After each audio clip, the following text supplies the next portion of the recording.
Ever since the release of Star Wars The Rise of Skywalker's teaser trailer just over 3 months ago, it left a lot of fans very excited and eager to see the upcoming trailer 2 of this movie by writer and director J.J. Abrams and Chris Terrio that is all set and ready to end the sequel trilogy and the Skywalker saga. This is Mike Zero. Make sure to subscribe if you're new to the channel for future Star Wars content. So what's really intriguing about Episode 9 is that we do know that this film is going to take a lot of risks by, of course, Disney and Lucasfilm's companies, while also keeping it very nostalgic, and a lot of fans are just very curious about the upcoming trailer 2 for this movie, which, by the way, is all set and ready to drop on August 24th of this year, during this month, of course. We only got 23 days to go at this point until we get to see more footage related to this film. Now, these past couple of weeks or so, we've been learning a whole lot more about this movie, and when it all comes down to various shot descriptions of the upcoming trailer 2, this is where things begin to get very exciting for Episode 9.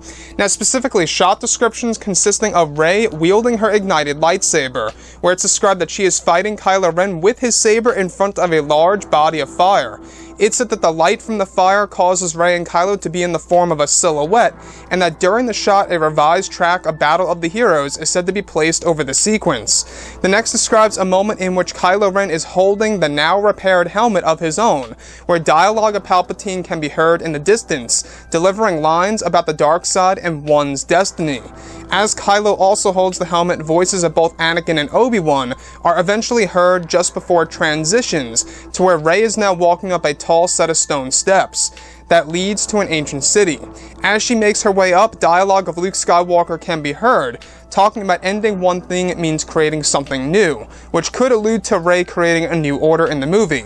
The last describes a sequence in which Rey is inside of the Tantive 4 from A New Hope and Rogue One, where she is holding an ancient artifact. It's said that this artifact belonged to Anakin Skywalker many years ago and is in the shape of a cube. However, it's said to not be a holocron, as it's too small.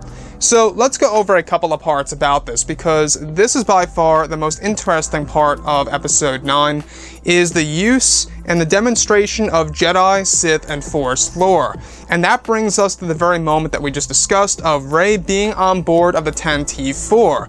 Now, the Tantive 4 is going to be a great way to create a lot of nostalgia, right? It's one of the most iconic ships in the Star Wars franchise. In fact, it's one of the very first ships that fans ever got to see on the big screen for this franchise. It opened up in the very beginning of Star Wars A New Hope, being chased by the Star Destroyer, and was even brought back into the mix in Rogue One: A Star Wars Story at the very end.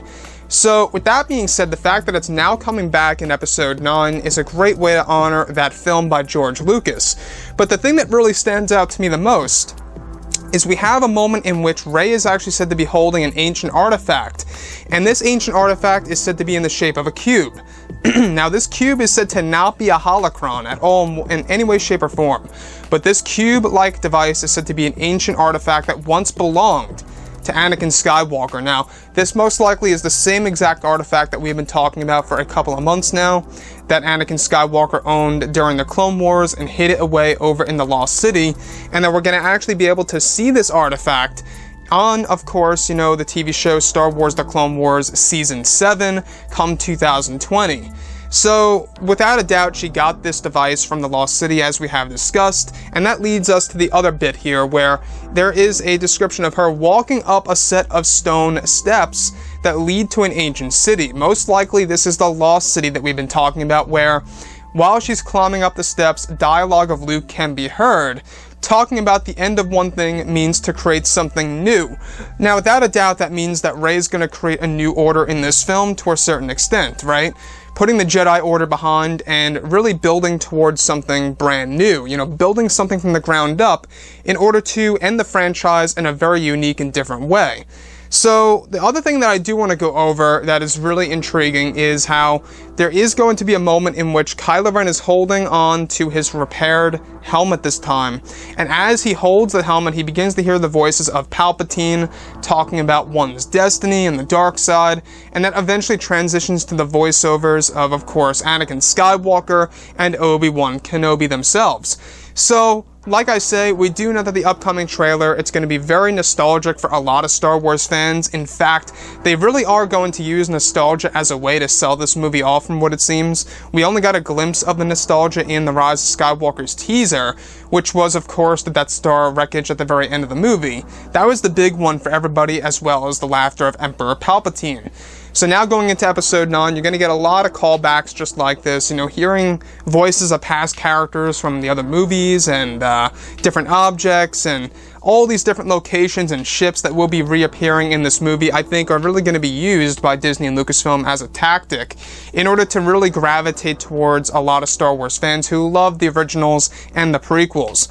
So with that being said, guys, drop a comment below. Let me know what you think about all of this in the comments. And if you guys did enjoy the content for today, do make sure to drop a thumbs up on this video to support the channel. I thank you all so very much for the kind support, and I'll catch you guys next time.